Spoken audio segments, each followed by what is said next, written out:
A blessed day to everyone. I am Eliza Sandon and welcome again to day 239 of 365 daily devotion with Bible Character Edition. And today is July 27, 2026.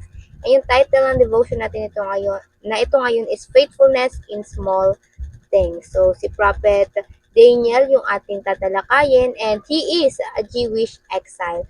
So nasama siya doon sa first deportation. At mabuting tao itong si Daniel, pero nadamay siya sa pagpapadala sa mga taga-Juda doon sa Babylon. So, meron dito na fourth time of deportation. So, una pa lang nasama siya. And for his name means God is my judge. And he prophesied in Babylon and early Persian period. He is a statesman who served in the royal court of Babylon and Medo-Persian. So, naging matagumpay siya even he is just a foreigner. Basically, sinunod niya yung utos ng Diyos na mula kay Propeta Jeremiah na lumago sila kung saan sila dadalhin ng Panginoon.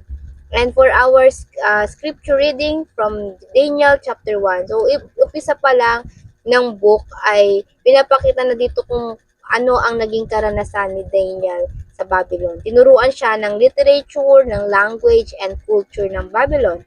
And when in terms of food naman, pinapakain sila ng kung anong ibigay ng hari. But si Daniel, he refused to eat so. Perhaps it is because of the culture. Yung food nila ay ino-offer sa Diyos-Diyosan. Kaya marahil ay yun yung isang dahilan kung bakit ayaw ni Prophet Daniel na ayun nga kumain sa ibinibigay sa kanila. So sa verse 8 sinabi dito, ngunit ipinasya ni Daniel na hindi siya kakain ng pagkain o iinom ng inumin na galing sa hari upang hindi siya marumihan. Kaya nakiusap siya sa punong tagapangasiwa na pabayaan siyang huwag bigyan ng pagkain at inuming iyon. So napaka ni Daniel noon, masunurin siya sa Diyos. Kaya sa ating katuruan, number 1, faithfulness begin with ordinary decision. So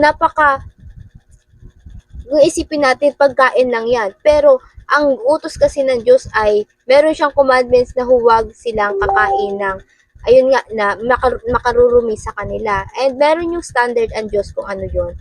And yes, nag-umpisa ito sa yung ordinary decision, nag-uumpisa ito sa ating mga akala natin na hindi nagmamatter or dinidisregard natin. Halimbawa si Prophet Daniel, many people failed in this faithfulness, yung eating food. Hindi naman sa bawal tayo kumain. Pero meron kasing certain na pagkain na hindi sa bawal, kundi yung paano ito binigay or inoffer or basta para sa Diyos. Akala natin kasi porket inihatag sa harapan natin ay hindi natin kailangang pag-isipan pa. Pero si Prophet Daniel, he refused to eat not because they are foreigner but because it will not pleasing to God kasi inoffer yun sa mga idol. May idolatry din kasi itong bayan ng Babylon. Sumasamba sila sa Diyos-Diyosan. At naging tapat siya sa Diyos, si Daniel. Kaya naman hindi naging mahirap sa kanya na mas maging tapat pa sa Diyos hanggang sa malaking pagsubok sa kanyang buhay. Pangalawa, small compromises often lead to greater compromises. Yung small compromises at yung mga small toleration, halimbawa sa pagbubulag-bulagan sa ginagawang mali ng anak mo, ng partner mo, o ng friendship mo, just because you love them and clinging to hope na may isip din nila na magbago without yung pagtatama mo, soon it will lead to greater compromises. Kumbaga magpapatong-patong lahat ng dahilan mo. Kakaantay mo, nasira na lang yung relationship nyo, yung pamilya mo, yung friendship nyo, yung partner mo. And yung sa, halimbawa ng another sample ng small compromises, yung pagkawalan mo ng disiplina din sa food. Kasyo minsan lang, kasyo deserve ko naman ito. But eventually, yung minsan mo, hindi mamamalayan, weekly na pala to daily na nag-become greater compromises mo na yon at nawawalan ka na ng control. So, be very careful to deal with small compromises. Walang malaking kompromiso na hindi na-tolerate sa maliliit. And pangatlo, integrity developed in private will be tested in public. Napakahalaga ng integrity natin. Integrity, ano man yung dinidevelop mo in private, pagbabasa ng Biblia, pagdarasal, pag-worship sa Lord, and to everyone knows, we can worship Lord in many ways, sa pag-aalaga sa pamilya mo, sa pagpursig mo sa pag-aaral, sa pagiging tapat mo sa negosyo o trabaho. Soon will be tested in public. In so many unexpected way, marahil bigla kang matatanong publicly about Bible, bigla kang mapaglilid ng prayer, bigla kang masusubok gaano ka katapat sa Diyos, sa pamilya mo, sa pag-aaral at sa pagnanegosyo, lalo na kung may big opportunity sa harapan mo, pero ang kapalit ay makokompromiso mo nga iyon, doon tayo nasusubok. Kaya napakahalaga na build your integrity, na kapag inexpose ka ng Panginoon, inihahayag or pag mahahayag sa tao yung pagkatao mo talaga sa Panginoon. Kung makikita nila tapat ka sa Panginoon, kesa tapat ka in public pero in private meron ka namang divided heart. Now, for our application, paano ba natin ito maisabuhay? Number 1, be faithful in ordinary decision. Kahit small decision lang yan, maging tapat tayo sa Panginoon. Sa mga ordinary decision, maging tapat tayo na darating din kasi sa pagkakataon na haharap tayo sa malalaking pagsubok at doon ay hindi na tayo mahihirapan dahil tayo ay subok na at napagtibay na ng Panginoon. Start with ordinary decision every day. Dapat laging tama yung pinipili mo kasi pag nagpadala tayo sa maliliit, what's more sa malalaki? And pangalawa, stand firm against compromise. Sometimes standing firm against compromises cause us judgment. Hindi yun mawawala because it is the pleasure in someone's eyes. Offensive yun sa kanila. Kaya hindi mawawala sa atin na mape-persecute, na paghuhusgahan.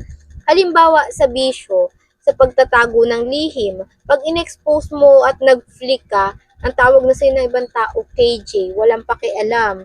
Tawag sa'yo ay walang pakikisama. But it is better to build yourself with integrity rather than with what other influence you to do. Kasi ang Diyos naman, sa bandang huli, ang Diyos pa rin naman ang huhusga sa ating mga ginagawa. And pangatlo, do everything for the glory of God. Ito ay napakahalaga sa ating buhay. Ito kasi yung reason bakit tayo nabubuhay. Sabi ni Apostle Pablo, whether you drink or eat, do it all for the glory of God. Hindi para sa sarili natin. Do everything for the glory of God, even at eating, speaking, and serving. Start small, practice in small. Pakatandaan natin kung ang gagawin mo, kakainin mo, sasabihin mo ay hindi naman nakakalugod sa Diyos, ay huwag mo na lang ituloy because those are small compromises. At hindi natin gusto yun. Hindi ayun yung goal natin. Kaya sa ating reflection today, what ordinary decision is God calling you to improve today? Sana ay may natutunan ka or nakuha kang sa tingin mo ay tinatawag sa iyo ng Panginoon na kailangan nating baguhin ngayong araw. So, ayun lang po for today teaching, application, and reflection. Before we finally end, let's have a short closing prayer. So, let's pray everybody. Heavenly Father, thank you for this day. Thank you for guiding us, Lord God. And thank you for reminding us, Lord God, that even in small compromises, maaari kaming magkasala at matolerate, Panginoon, ang hindi nakakalugod sa iyo, Panginoon. Panginoon, ituwid mo kami, tama mo ang aming mga puso at gawain, Panginoon. Panginoon, help us to honor you in all ways, Lord God. At tulungan mo kami, Holy Spirit, na lumakad papalapit kay Kristo, na maging katulad niya, Panginoon, at hindi sundin ang aming sariling kalooban. Panginoon, mangyari nawa ang iyong kalooban sa aming buhay, mailid namin ang mga tao, Panginoon, na iyong tinatawag, Panginoon. Pakagamitin mo kami, Panginoon, at manguna ka, Panginoon. May we lift your name high, Lord God, and not ourselves. Ayun lang po, in Jesus' name, Lord God, we ask for the provision, Lord God.